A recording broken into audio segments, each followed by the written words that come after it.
So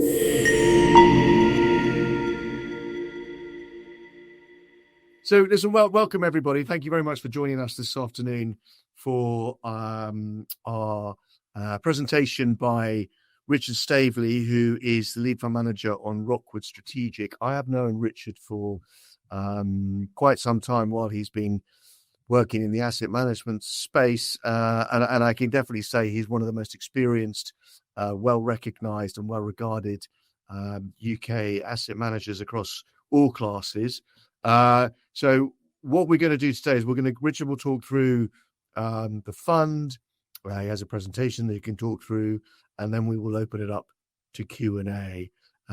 So Richard, I'm going to welcome. Thank you for your time. I will pass over to you.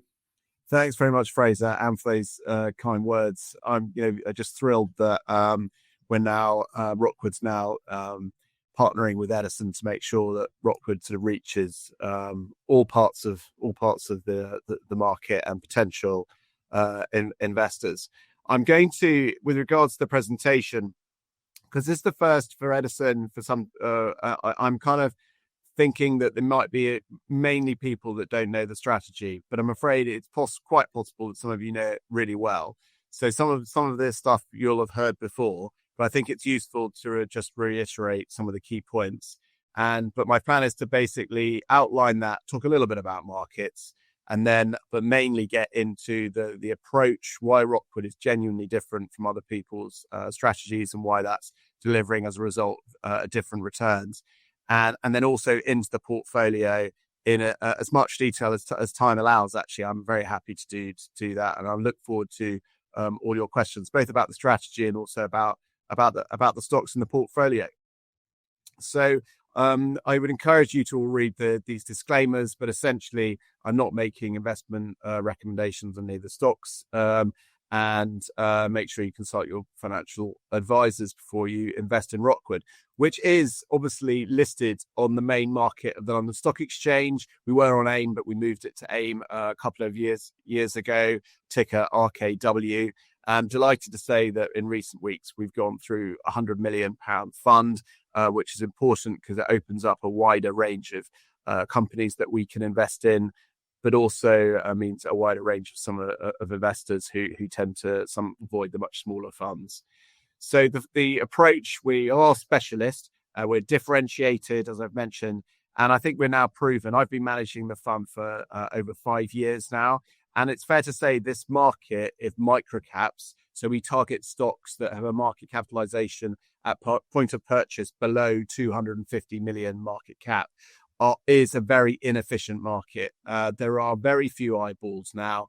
The professional investors who are tasked with delivering UK small cap funds themselves seem to avoid lots of stocks that are below 250 because they're concerned about liquidity issues and don't have the right fund structures to do that. But also the poor old devils of the UK stockbroking industry, they're also been sort of pushed away from the lack of business and by various other regulations, which have mean that their ability to commit significant research to these small companies has been much diminished. And as a result, a dedicated professional investor like myself can, with effort, hard work and time, generate a genuine edge through fully public available information. The stocks that I buy in Rockwood, we look for at least 100% upside in every investment we make. I say at least because some clearly will have more than 100% upside potential, but definitely not less than that. And what sits behind that is our targeted returns. We don't have an index benchmark. We have an absolute return benchmark of over a 5-year holding period of a rolling 15% a year. Now, we won't do 15 every year, but our idea is if we get stocks that double in value every 5 years, we should be able to hit a 15% compounding over the long term. I'm a value investor. There's not many of us left. Most people were sort of fired during the extended period of zero interest rates, which was a real difficult backdrop for value investing. And the fund is also a concentrated portfolio. So there are 24 holdings currently. We've committed to the top 10 being the majority of the capital in the portfolio. It's currently about 63% of the fund, but a focused approach. and we're active. So we wouldn't really describe us as activist investors, although Harwood, which is where I run the fund from, does have a history in active investing. And sometimes we do have to get sort of a bit more, should we say, abrasive. But far more often than not, it's a constructive engagement approach that we take with the companies that we invest in order to catalyze change. I mentioned Harwood. It's been around for a long time. It's been built by Christopher Mills, the legendary British investor. And he also has private equity funds alongside his own public equity funds. And that does give me and us an enhanced perspective on certain industries and what's going on in private markets that not all publicly market-focused investors have. Finally, it's the only thing I do. I'm literally 100% focused on this fund. I'm not being distracted by anything else. My wife and I have bought just over 1% of Rockwood, so we really are very aligned with shareholders. And Christopher Mills behind Harwood now currently owns about 22% of the portfolio. He owned more, but we have issued a lot of stock. We're trading at around NAV. And we've been continuing to issue stock and grow the fund as more people join our journey. And his position has been gradually diluted as that's happened. But as a result, we've all got massive skin in the game. I shouldn't have to tell Edison clients this, but just to remind you, because it's so powerful, the long-term returns from small cap investing are fantastic in the UK. And it's easy to forget when there's been a more difficult period like there has been in the last 2 to 3 years. But £1,000 invested in 55, if you compounded it and remain in the bottom 10% of the market, reinvested your dividends, all that sort of jazz, would be worth about 10 million quid at the end of last year. The key point I want to make here is, you can see it on the chart on the left, that the size effect continues throughout the size spectrum. And we are targeting the bottom 2% of the market, roughly, in the UK. So obviously, most small cap managers focus on the bottom 10% of the market. But as you can see, there is a further performance premium you get from buying the very smallest shares. And I think that's something that many other fund managers miss out on.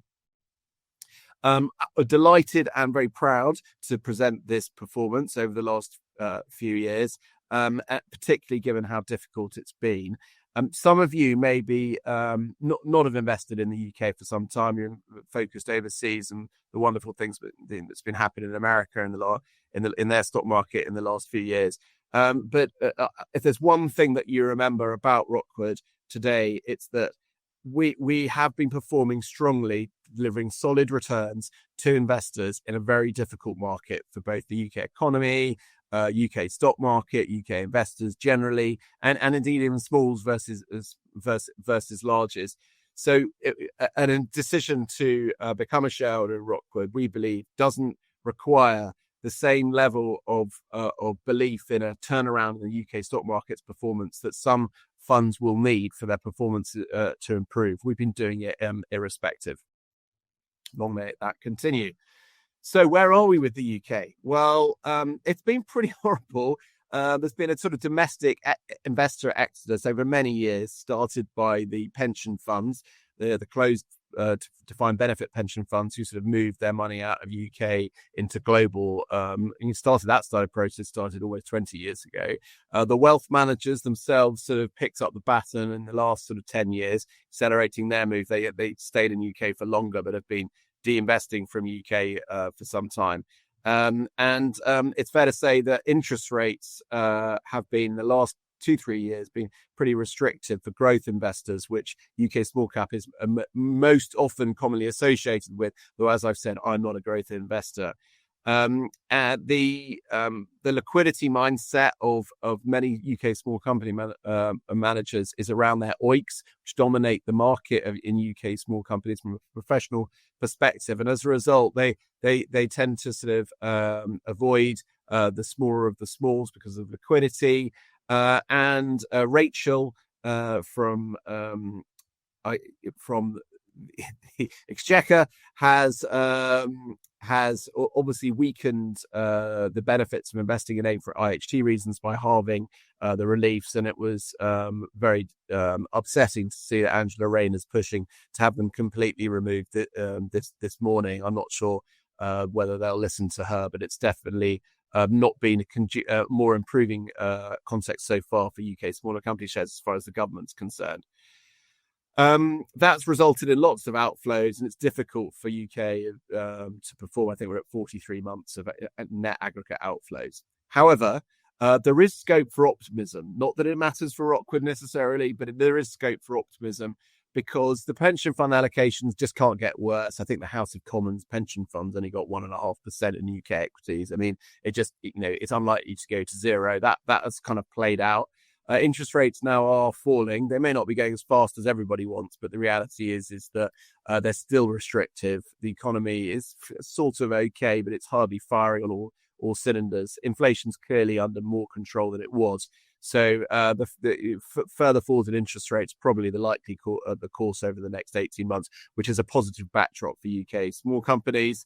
The government is clearly assessing what it can do for public equities. There's been the most recent Mansion House update, again, where AIM is included in the commitments that the Mansion House signatories have made. I'm personally aware that some local authority pension schemes have also sort of, I think front running is probably an aggressive term, but they're sort of, listening to what they're being told to do and upping some allocations. Slow at start, but to UK equities. We're hearing that anecdotally in the small cap community at the moment. And finally, I do think that Rachel Reeves is considering making some pretty big changes to ISAs. And I've personally been putting as much pressure on it. I urge you all to do the same thing. That a tax break that's afforded to you by UK taxpayers should, I believe, go to UK listed businesses. And I'd like to see the ISA repurposed to only listed UK shares. I know some of them are international. I know you could buy the Bailey Gifford American Growth Fund that would be listed. In aggregate, it would be good for financial markets in London, and it would probably end up with more money coming into UK equities than there is now. Clearly, US exceptionalism, this phrase that's become very commonly quoted, is under a bit more question marks than it has been. There'll still be amazing businesses in America, and it is an amazing economy. But it's no doubt that there are some people that are deciding about what the right weighting is to US equities now in their overall portfolio context. And it doesn't take much, just a small reduction of positions, still being very overweight the US, and a reallocation to a market like the UK could have a very big effect. You get that when things like Microsoft's entire market cap's bigger than the whole of UK equities, 10% shaving of all their profits, put in the cheapest market in the world, which the UK is amongst in there. You could see how that could start to have some effect. And there's also a lot of PE companies whose pipeline of investments needs to mature, and we see some of them probably becoming a bit more realistic about valuations and coming up. Just finally on tariffs, it looks like our position's relatively good. His flip-flopping clearly unhelpful for business certainty and business decision making. But US exports are about 1.9% of GDP. There's a lot of other factors which are far more important. So it's not great. Clearly, the uncertainty is that kills us. But I suspect we're in a better position than many others. I've mentioned that our value and recovery biased mindset is differentiated. Our concentrated portfolio allows us to do material due diligence, which we believe results in information and competitive advantage over others. And our engaged approach definitely results in enhanced outcomes for our investments, either capitalizing change or accelerating the realization of shareholder value. I invest in proven businesses, so we're not doing biotech.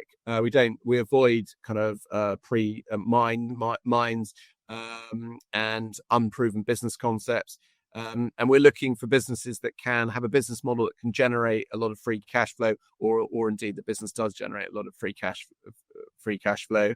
We're kind of mean revisionists, so we look for companies that used to make a certain level of profitability or profit margin, where that's gone wrong and depressed, and where we can see the opportunity to sort things out so that it goes back to just where it was before. That process can involve a lot of recovery of shareholder value, and if you at the bottom you can generate a lot very significant returns from that.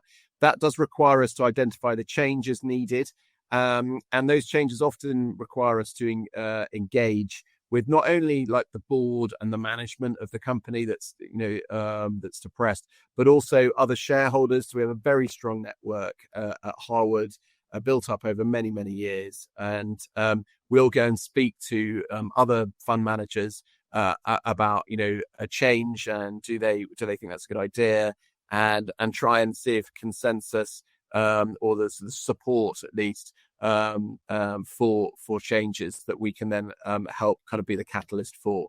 Finally, these can be very illiquid positions, so we do a lot of work up front about the possibilities for takeover at the end of the process, and that involves sort of thinking about whether the company would be attracted to private equity, whether it's already a sector or industry which the private equity are consolidating, and whether there are trade buyers and which trade buyers might be interested once the business was stabilized, what would make sense. But we do quite a lot of work on that. We can't guarantee it, but we do that before we bought, rather than realize it's a problem later on. What sits behind that is this normal life cycle that we see happen. Some companies it happens even more than once, but you get these sort of businesses where they'll make a strategic error. The bankers have turned up and sort of convinced them over an expensive lunch to acquire some company. And the egos of the management get out of control, and they do some poor M&A, or they just get tired and complacent. They've been in the position in their companies for too long, or they just go down the wrong track, and it leads to this deterioration in returns in the business. Obviously, no one likes that, and that deterioration in returns leads to a sort of falling valuation and often a depressed valuation. It can, not always, but typically involves some level of financial stress, possibly because they've taken out debt to buy the business in the first place, or there's just a lack of cash flow which is a problem. And it's a highly emotional backdrop for everybody involved, from management to the shareholders to the advisors. And that's when we're due diligencing these businesses. But what can from there emerge is a plan, a sort of value creation and realization strategy. We will require and regularly, the management and board are evolve or are replaced or changed, enhanced. The company comes up with the new guys come up with a kind of operational plan, what they need to do to sort it out. We establish what the target returns should be, often just as good as what they were doing before, without getting too heroic about how brilliant it might be. That often adds some juice to the investment story later down the line. And that process also involves typically some form of stabilization of the balance sheet of the business, maybe a sale of the division, maybe just a straight equity raise that we cornerstone or involved with to help get them out of the danger zone. And then after time, the management team hopefully sort of sort the business out, the returns improve, the profit margins increase, and the market kind of starts to value them sort of fairly again. And that creates us the performance profile of the stocks that we invest in. The whole thing takes 3 to 5 years. We really mean that. We are genuinely medium to long-term investors. That's why it's fantastic having a capital structure like an investment trust to do this in this illiquid asset class. And the phases, I think I'm going to just emphasize this. And the second thing I wanted to emphasize today, because some Edison clients, I'm sure, buy stocks as well as funds. I would urge you to be very careful about being what I call a sort of fast follower and trying to, pick out my most recent purchases as things to buy. That can be lucrative, and obviously that's intense. But normally, the first 6 to 18 months of our holding period are quite volatile. I call it the stabilization piece. It's where we're getting an sufficient enough stake to make the changes with the still balance sheet risk. Almost always the new finance director, sorry, Richard, we've found this out, or it's never good news. It's always something that no one's told anyone out before, which we need to be dealt with. And we'll typically buy more during that phase. But a lot of private investors and certain types of fund managers really struggle with that phase of volatility, even though they know the business, if it's sorted out, will be worth considerably more. But we just sort of power through and get with it, strong emotions, and get through to the delivery phase where typically lasts a couple of years of decent results of improving operational performance through to that realization phase, where either the stock market realizes things are normal again and re-rates the company, or people come in and bid for the company because they can see stock market doesn't care, but the business is now is seriously stabilized and a very good business for them to acquire. Remembering that corporates just tend to they don't like buying and sorting things out themselves on balance. They typically like things to be okay when they acquire a company. Our process is relatively simple. I'm not going to do too much on this, but we quantitatively screen as well as use our network for ideas. They come from fund managers that in many instances sort of compete with us, but maybe say, got a problem situation, Richard, would you have a look at this? We need to kind of try and sort it out. We have the due diligence phase. We then typically buy a 2 to 4% weighting position, and then it's either up-weighted to a core position later, which would be a sort of 5 to 10% weighting targeted, and that's where we bring in our investment advisory group. I'm delighted to say, I mean, this is a fantastic group of individuals that we've put together to keep me on my toes, introduce me to relevant people to the investments we're looking at, sense check me on stuff, discuss risking, financial restructuring, all that sort of things. They're all very, very experienced fund managers, but I'm delighted to say that yesterday we announced there'd be a new joiner, which is Richard Pease, who's an unbelievable investor of 40 years experience, run European equities at Jupiter, New Star, was the founder of Crux Asset Management, where he built up a £2.5 billion European fund. Amazing investor. I'm just delighted I'm going to be able to speak to him about some of the things we're thinking about doing in the world in general and industries and such like.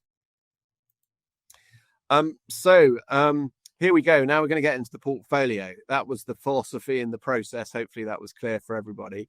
We've got, these are the four latest, there's one other that's come in late, most recent holding, but these are four of the most recent holdings that we bought for Rockwood, and they are literally, hiding in plain sight for anyone that goes and finds them. I'm going to go into a few of these in more detail later on, but the reason I put the slide in is that obviously Donald Trump, with his tax on, tax off approach, which isn't very helpful, has been disconcerting for markets. Obviously, markets have rallied back to where we were beforehand, but equally, I wouldn't rule out further volatility as we get closer to 90 days or anything else he chooses to do. We're still many, many days of his presidency left. But the reality is that when everyone was sort of panicking, all I could think of was the four most recent things I bought. And, Vanquis is the former Provident Financial, which lends money to financially challenged people in the UK only, domestically only. Couve is the number one provider of digital mental health provision to the NHS in the UK. It has won a massive contract in California to the state of California, but it's a service provider. It won it from 400 people who pitched for the contract, including Google and United Health, US blue chip majors. And it's basically hires its people in California, so really not going to be tariff. Mercier Asset Management is a regional asset manager who runs funds typically focused on EIS, venture, private equity, and private credit, as typically linked to IP that's spun out of the universities of Britain, biased to not Oxbridge. Interestingly, the other ones is where they've got their localized relationships. Again, so broader risk appetite, but really tariffs aren't really going to make a difference to Mercier.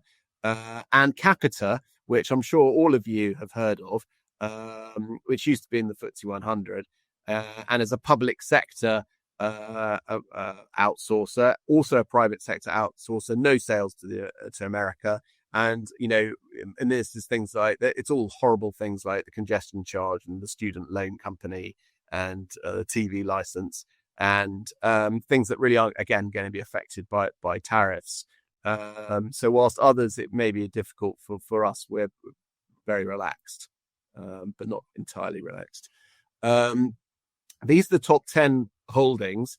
For those, there's few points I'd make here. You can see there's a good range of sectors. So although we're concentrated, we think it's very, very mixed up, the exposures of our underlying businesses.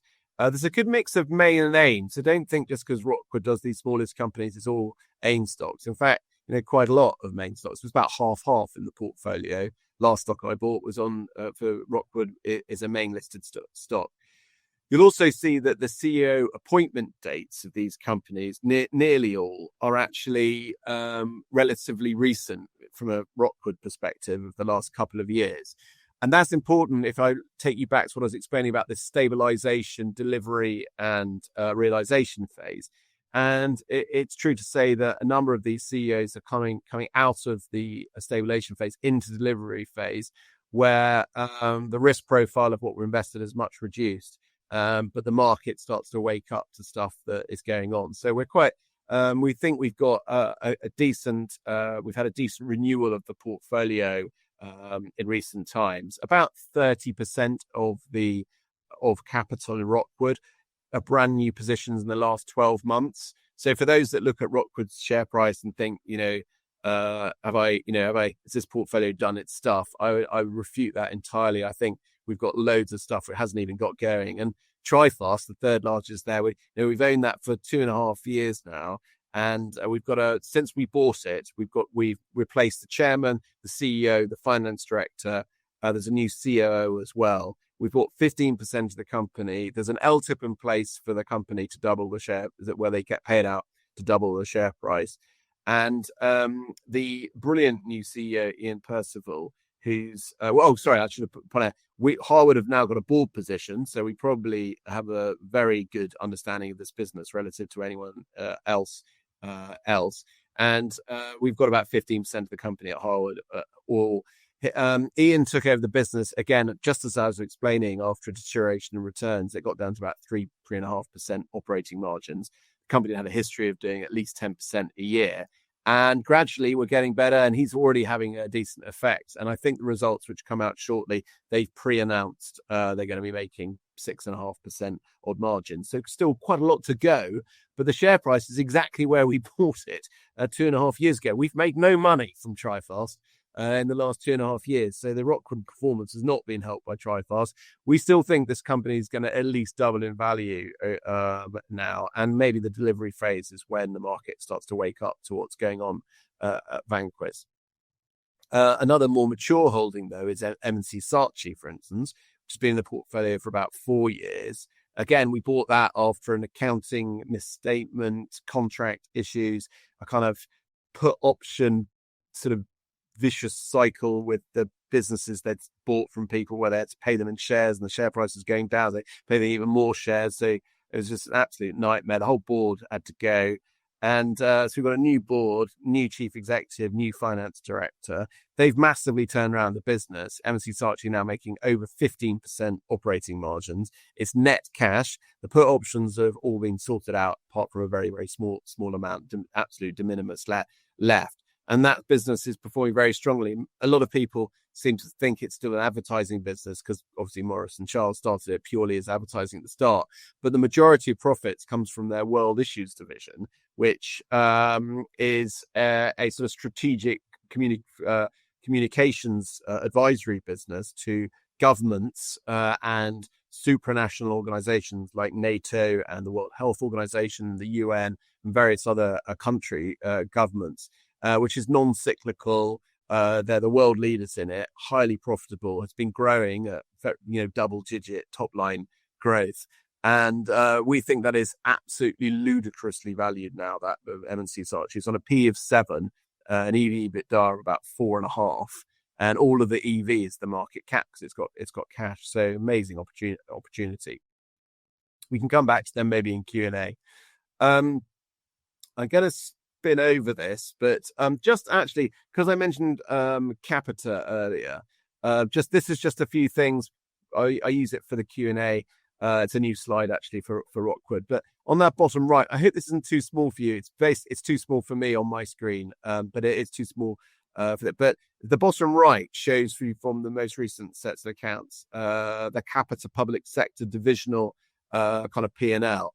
And you can see there over $1 billion of revenue, profitable business, just under 100 million of operating profit, over 100 million of EBITDA, and cash generative. And, that business, I think if it came to market as an IPO with steady long-term contracts, would be worth, at least a market multiple, even higher, suggesting that division could be worth 700 million at least on its own. The market cap of Capita is about 230 million pounds, and its debt has been materially reduced as a result of a number of disposals over the last few years. Its pension fund issues have been resolved through lots of that money from disposals paying off the pension fund trustees, and again a new management team who are turning around the performance. Primarily, this performance improvements they can definitely make in public service, but in their private sector focused division, which is the one that's sort of letting the side down, and they're currently making 4.5% operating margins, and they've publicly stated they're targeting 6 to 8%, which is slightly lower than the average of the peer group. So we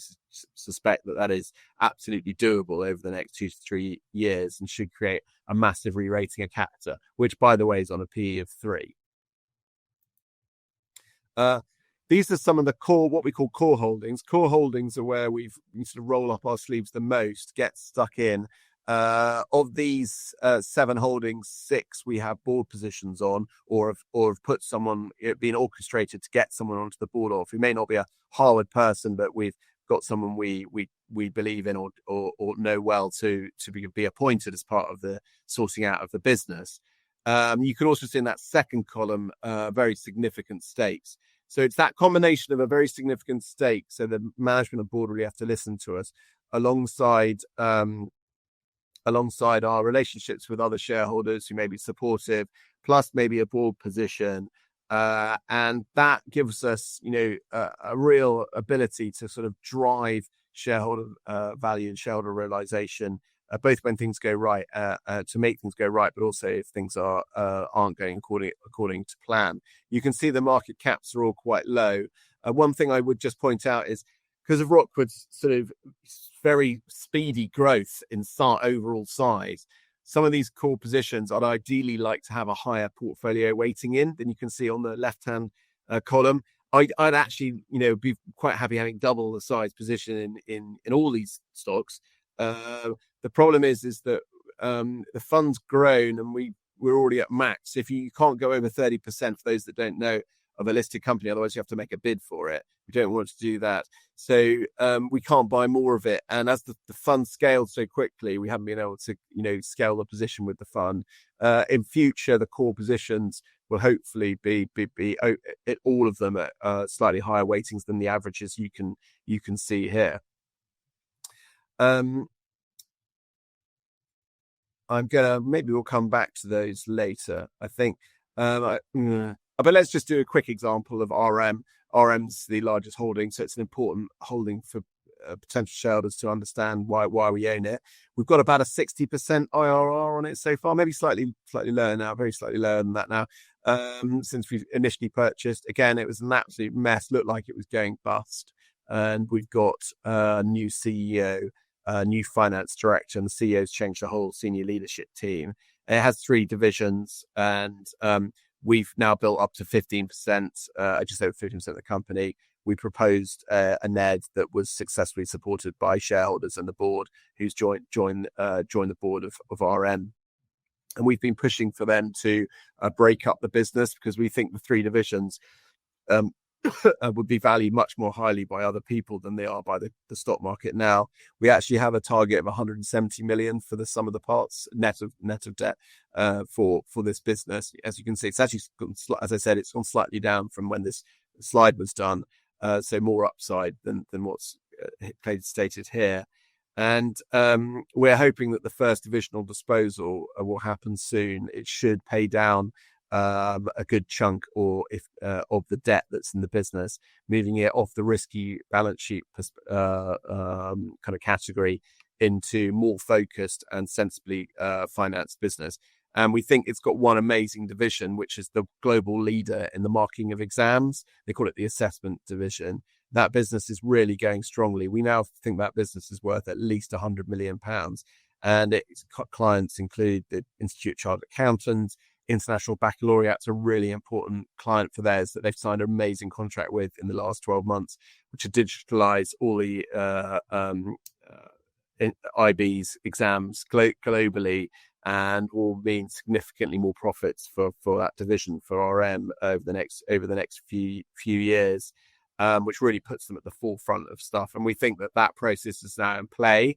So that's RM. I've mentioned TriFast already. These are some of the sort of smaller positions that aren't yet gone to larger, or where we've scaled up. And gosh, I mean, look at the valuations in that second column. It's absolutely insane. Kooth, which is actually having quite a strong day, the day this webinar's on. For those that are recording it, you can check. But Kooth up strongly today on no news, it appears. But Kooth was listed at a much higher valuation a number of years ago, mainly taken by growth fund managers on a kind of pretty crazy valuation, to be honest. But as a market leader, in the provision of digitally led healthcare services, primarily for children and teenagers in the UK. So they have an app which is free at the point of purchase, financed by the NHS Trust, and it allows young people to chat online, which is the way they like to do things these days, and with a fully accredited counsellor. And from there, they can deal with their issues that maybe they can't deal with their teachers, parents, siblings, or football coach. And then if it's serious, hopefully, they can get taken onto full counselling, individual sessions, the whole gambit, which clearly preventative and stops much worse problems and costs down the road.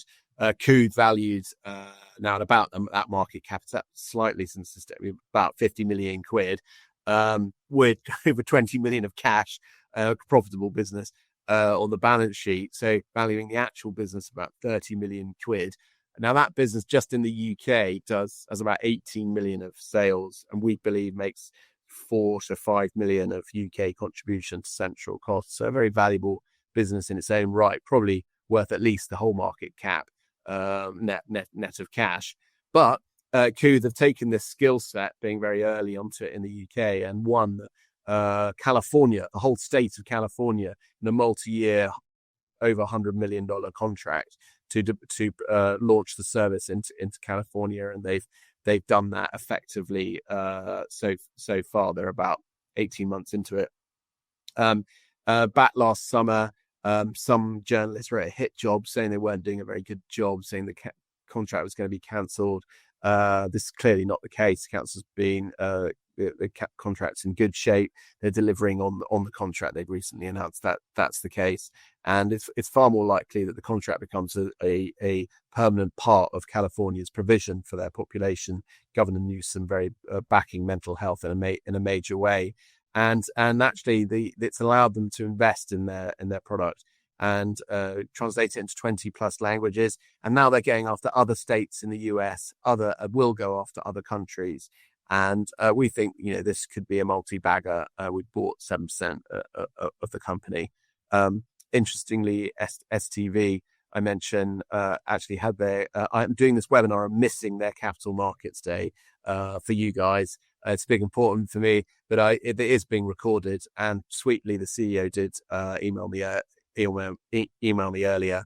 But STV obviously owns ITV in Scotland, but is also building a very substantial studios business with commissions to Netflix, Apple TV, BBC as well, Game Show Network, believe it or not. They run Celebrity Catchphrase, which I know is a personal favourite of Fraser's. And that business, that's yielding now 7%, well-covered divvy, PE of 6.5, business underlying transformation, and generates around about 10 million of free cash flow, despite paying in 10 million a year into the pension fund, whose deficit is gradually being sorted out and will be sorted out in the next 2 to 3 years, we expect, releasing another 10 million of free cash flow to equity shareholders who are currently being able to buy the shares at a value of 77 million. And I'll, for as long as stocks exist that generate 10 million quid, if I can buy them for 77 million, I will all day long. I want to make sure we get to the Q&A. So what I'm going to do is I'm going to do one final stock, and then I'll do a wrap up, and then we'll get to Q&A. So this is stock. It's one of my most recent ones. This Vanquis Banking used to be a Provident Financial, the doorstep lender. They don't do that anymore. There are over 20 million people who are financially struggling that need credit on occasion, and constantly making ends meet, sadly, and typically employed but have a poor credit record for one reason or another. And Vanquis, provider of below prime lending through their credit card and through motor finance, typical kind of £6,000 kind of car sort of thing. And those businesses they generate a very strong level of underlying profitability from that level of lending. The bank's very well capitalized, much more than its regulatory requirements. It's been completely unfairly targeted by some rather naughty and spurious claims management companies with a deluge of complaints over the last couple of years, which last year cost the company 43 million quid to administer. It's been an absolute disgrace, and the financial ombudsman recently left her post. It was in the FT, and we understand that that's linked to the fact that she was very slow to change the backdrop, which has allowed these claims management companies to just cause all these costs for a range of companies, including Vanquis. And they've changed the game now, and now the claims management company has to pay some money at last to the ombudsman if it puts in a claim. So it's become it now needs to do it if it only really thinks it genuinely has a claim to make. That should massively reduce all these unnecessary costs for Vanquis, improving their profitability. At the same time, the new team, brand new chairman, brand new CEO, brand new CFO. You'll hear this every single time with Rockwood stocks. They're all changed, and the guys, the old friends Provident, had woefully underinvested in technology, and a new tech platform is being off the shelf. By the way, we don't want to do things bespoke; those always go wrong. Into Vanquis, which is completely on track. They've updated on that recently, and that should unlock a load of cost savings for the business, much more better data, be able to manage the business better. We started buying Vanquis on a price to book of 0.2. It's now on 0.5. We think that when they get to their targeted level of mid-teens return on tangible equity, you can see that on the top right corner of this slide.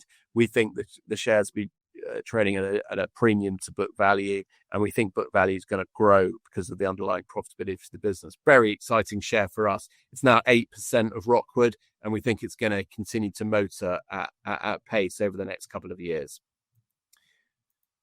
Right, Fraser, I'm going to go to just a couple of quick ones. For those that aren't aware, the top left chart just shows it's the Bank of America Merrill Lynch Fund Manager Survey, which they've been doing for many years.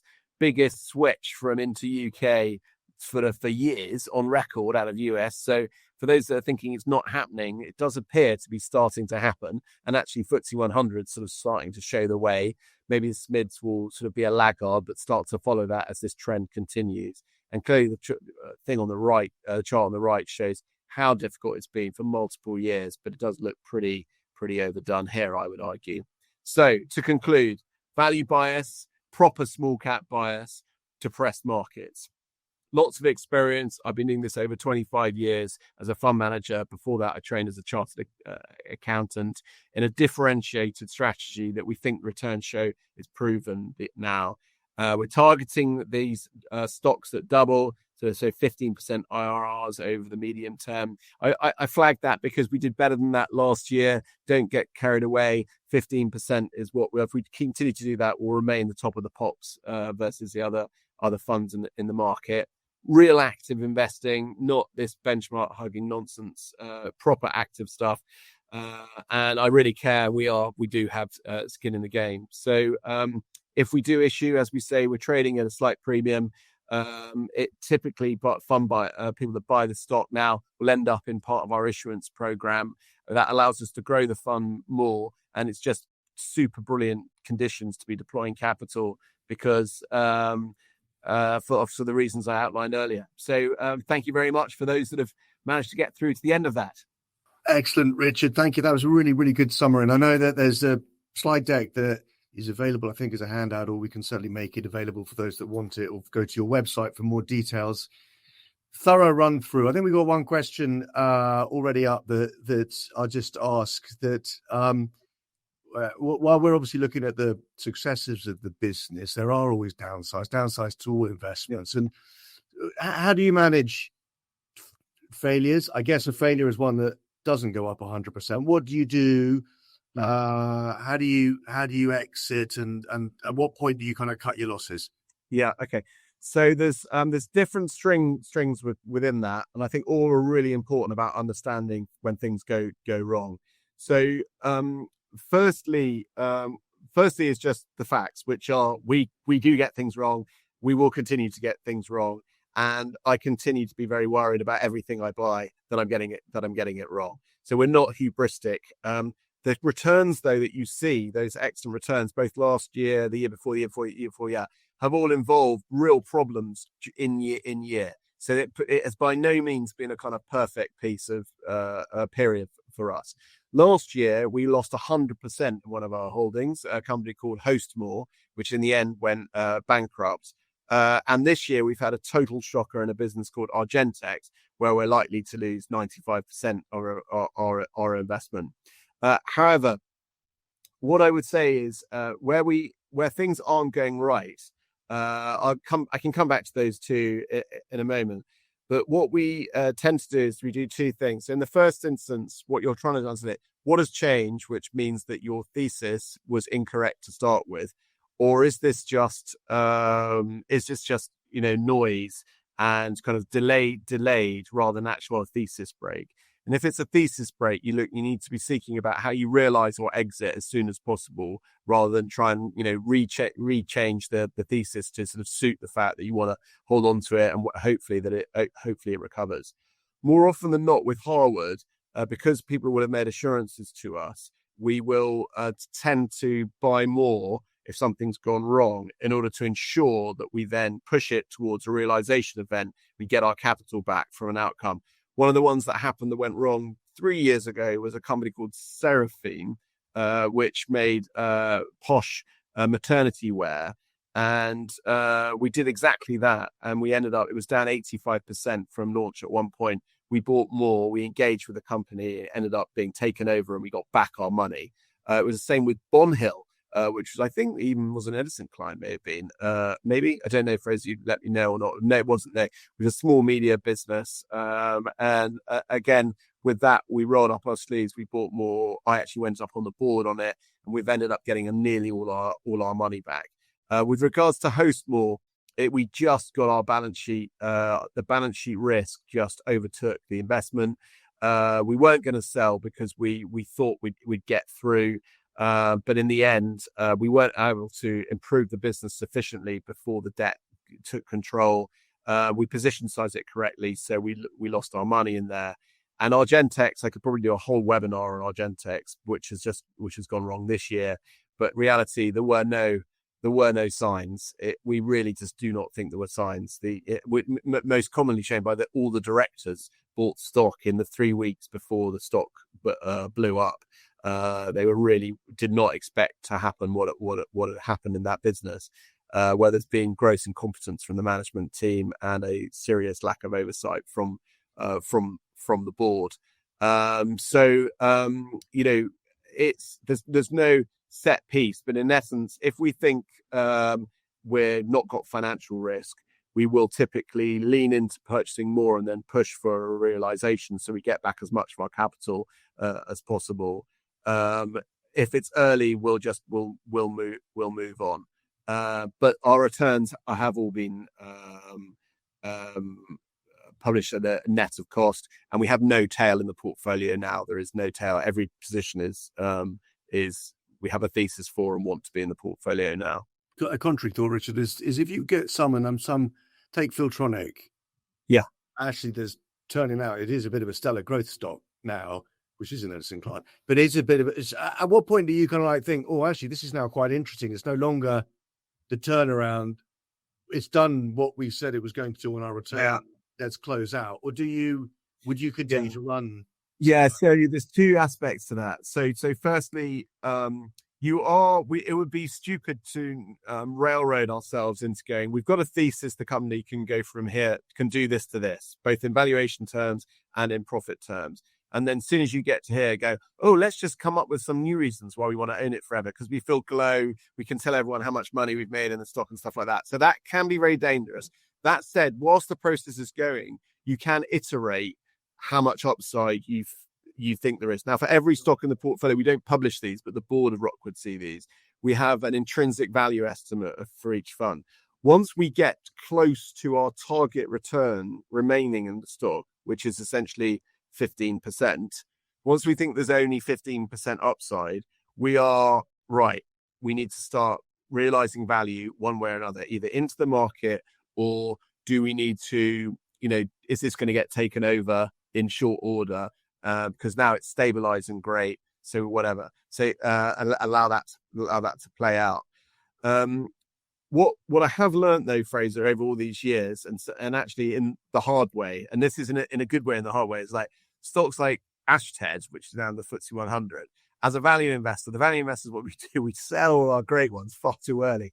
And I've left so much on the table during my career. I've promised with Rockwood I'm not going to do that. That might mean that on occasion we end up anything slightly too long. But with Ashtead, I remember I tripled my money, thought I was really clever. I sold them all at 95p. I think I don't know, a few quid, 20 quid or something like that now. So Filtronic, which has been great for the fund, we still think there is upside. We have been reducing because what we're publicly aware of, what is public information, we can't justify a massive upside from what we as value investors know about the company at this point. We could see why it might end up being worth loads more, but from what we see, which is a looking backwards value investor mindset, there is not huge amounts of upside from what we know now. So we've actually TR1'd earlier this week that we've reduced our stake now. We started out with over 5% of the company, and we're now down to just over 3% of the company. Still a top 10 position. We're definitely not exiting. We've just taken some profit. We also believe, though, that because we're now in this running our winners thing, we do think it's quite possible that in the near term, the business announces contracts, updates or new contracts, which could then allow us to relook at whether that upside case is improved upon from what we know now, and which will allow us to retain our holding for longer or into higher share prices. And I think what's changed between me now and me 10 years ago would I'd be probably exiting completely now. But for a company that's got net cash, operational momentum, profit upgrades, is totally on track with strategy, and is winning contracts left, right, and center, it feels like where the valuation is not, it's not insane. And there are in the UK market, there are insane things on 5x sales, and it's not on 5x sales. And it has a very high drop through level of profitability. We think, we're just moderating our position size and allowing. We think a lot of the institutions will actually look at Filtronic now. Now at this stage, and that's partly our game, isn't it? So it wasn't that. Move it on to the next level of investor. As a second question that's come up is just perhaps on that from the first question is how do you look at your timing, perfecting timing? I guess that's two ways: on the way in and then on the way out. Yeah. So on the way in, we start with valuation and length of it's valuation and our understanding the free cash flow generation potential and our analysis of balance sheet risk. So you can move quicker if there isn't balance sheet risk. If there's balance sheet risk, or you can see balance sheet risk becoming, then you take your time more because you maybe want to get your position as being part of the solution when the company fesses up that it needs more needs more money. Mm-hmm. It's typically clear. I sort of mentioned a bit earlier. Most of the things when we say we're buying them, people are just like, "Why are you looking at that? Oh my god, that's a night."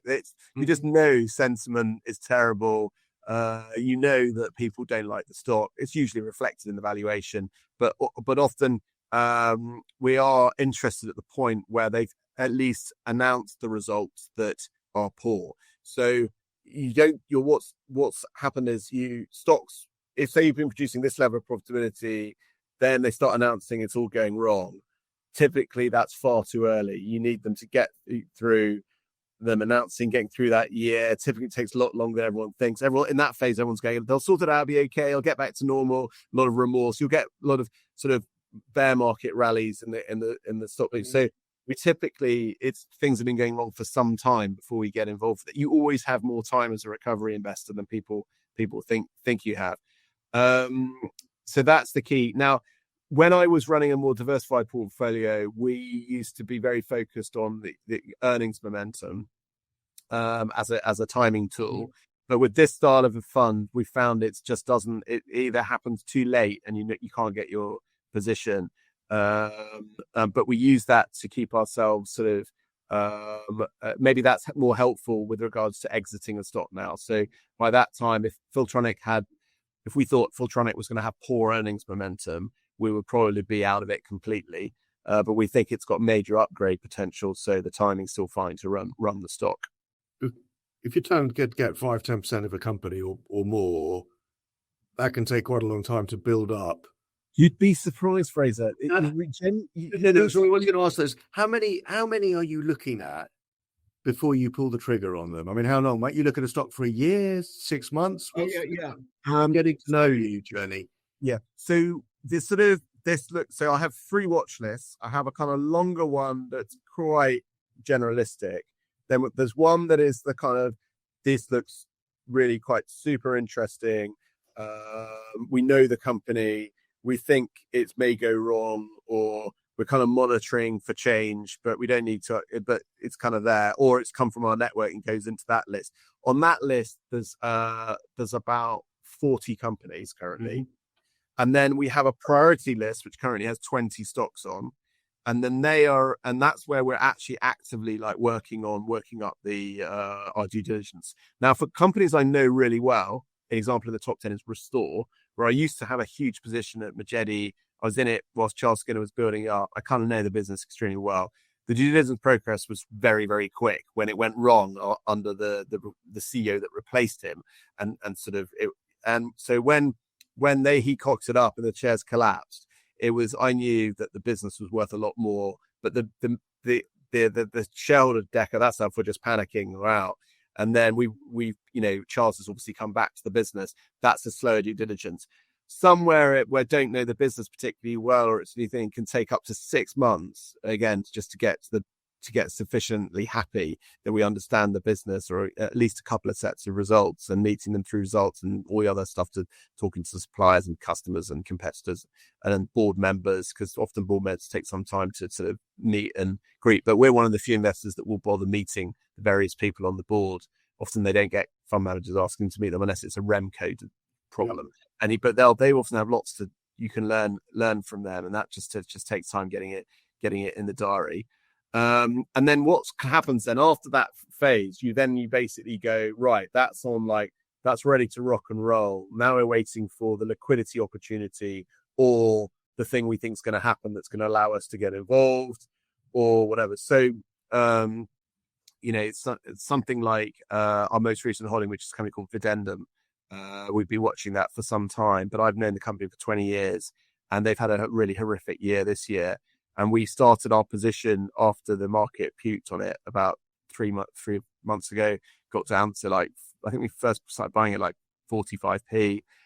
They've just done a fundraise, which is how we got to our full position. Well, our staging position at 85p. We worked out they were going to have to raise some money. Mm-hmm. They actually full refi. So they're trying to do it fully with debt. The outside chancellor, they have to do a rights, and we've left the position size so that we could support a rights issue. We had to do that. they're going to do everything they possibly can to avoid that, and I think they probably will. But as a result, we position size. But that's kind of how the liquidity works. What you do find is there is, because of the outflows at the sector level of UK small cap, and also the types of stocks, and the lack of people looking to buy recovery situations, that you've got like great fund managers, just not their style, or they don't have the time horizon, or it's now become illiquid or irrelevant for their portfolio. And they get their first bid and they don't know it's us, but they don't really care. It's us. And we go like, do you want to get out your 4% stake in this pile of rubbish? And they're like, we're like, here you go. And you can get it straight away, because they're delighted to move on. Do you have, we're coming up to the hour mark, and it is really interesting, fascinating. There's a lot of interest. I'm sure we could make it another hour, but maybe we'll do that in the next episode. Just a chance for a last couple of questions. So there's one other one. Do you have an optimum market cap? Are there sometimes the stock is too small? Yeah, it's a great question. We've thought very carefully about it. A little bit of art in this rather than just science. But our view is that the most inefficient part of the market is below 250 million. So we won't buy anything above 250 million, but we'll run things once they go. So we're not forced to sell, but we will run them up. But below 250, we tend to find other fund managers tend to sort of want to get out of their stocks, and the coverage is much less. And the salespeople at the brokers tend to not really pay much attention to stuff below 250. The optimum then is probably, it's kind of 100 to 150 mark, probably. I mean, I've never said that before, but it's probably is there. I think this question has come from Andrew Moffat, hasn't it? Yeah. So Andrew, what I would say to you is that our sweet spot is actually moving with the size of Rockwood itself. So we think that Rockwood can become a 250 million pound fund, but that's our capacity. So we really believe that we can grow, and we can buy. But at the moment, although we have some 200 millionaires like Capita, we haven't got a stake in Capita where they have to listen to us. We just know it's turning around. We think the market's ignoring it. It's got all our criteria. We've got developed a very good relationship with management, but we can't call it an EGM. We've only got 2.5%. When we're a 200 million pound company, we could buy an EGM stake in Capita if we so choose. That hopefully it'll have tripled, and we will be out of it by then. So our optimum market cap kind of grows with how much capital we've got. And one of the things is, it was when the fund was much smaller, we could only really get stuck into much smaller businesses, which some of those are really quite tricky situations. And genuinely, if I just find, I know conscious of time, but what is the case now is that if you buy a stake in a kind of 30 million pound company, and it does the job and doubles to 60 million, still everyone doesn't care. So you need to then sell it. You've got to get an exit to trade or to private equity, because fund managers still aren't looking at it at 60, and it might be like being run well at that point. And then, what's the angle at 60? Maybe it's a growth stock. Maybe that's the way you get out, and eventually becomes 100, 150, 200 million pound company. But the reality is that if we now, as we're bigger, if we're buying 150 million and they double, then you actually get into all the mainstream small mid-cap funds, which will start buying it off you. So they give you your liquidity, which is harder, the much lower market caps. Yeah. Can I just ask one last question, just to come in? It's quite important. There's a lot of noise and news about activists at the minute in the market, and there's a perception. So I just wanted to work out what is the difference between sort of active involvement versus an activist, and how does that sort of play through in your funds, i.e. engagement with boards, rather than hostility? Yeah. So I think, I tell this to if there's individuals, it's difficult for people, but if anyone bumps into any of the CEOs or chairs of our companies, they won't say it's been a bad experience with us. I mean, there've been some, hard discussions at points, but basically we call it, constructive engagement. So trying to do this in a constructive fashion. I think that there is a style of activism where which we're definitely not doing in America, where you're sort of trying to be noisy and cause problems just to sort of create a trading opportunity around that, which just wouldn't work for us. We don't do that. But more often than not, there's a kind of implicit or an actual complaint from shareholders that the management are asleep at the wheel, or the board is asleep at the wheel, or this is going wrong and no one's doing anything about it. Can you go and make sure something happens, and then we can, and then that's how we like to do things. Now, on occasion, if they're very, very reluctant, we will move to doing it in the public sphere. But we'd rather not. We're just not afraid of doing that at Harwood if we have to. And I think it's important. It's capitalism at work. It's there's a lot of people taking the mickey at British businesses, paying themselves lots of money, whether they do an okay job, sometimes even when they do a bad job. There are boards which don't really pay, paying themselves lots of money that, when shareholders aren't making any, are losing money and not doing anything about it. And we just facilitate, oil the wheels of capitalism in a positive sense for shareholders, for all shareholders. Brilliant. Well, listen, thank you. We've run up to the hour. I'm delighted, Richard, to hear more about how you are the people's champion in the investment community. It's great to see. Listen, the performance is fantastic. At a time when everybody else is bemoaning the UK capital markets, you're sticking at it. The strategy is working, and long may it continue. For the audience, please do any direct questions. You can come to us at Edison or directly to Richard and his team. And there's also more details on the website as to how you can invest in Rockwood. So with that, I'm going to say thank you very much, Richard. Fascinating presentation, really insightful.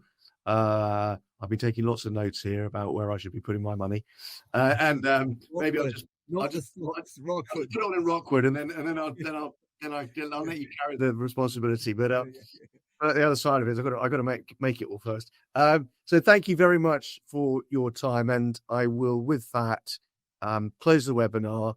The details will be available on Edison's website and Rockwood's website in due course if you want to revisit this. And please do continue to engage and follow the success of the fund.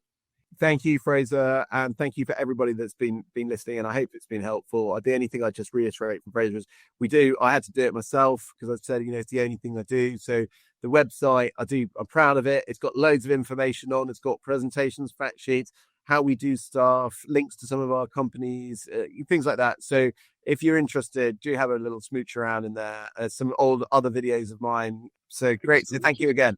We'll let you get back to the day job. Thank you very much for your time. Cheers. Goodbye.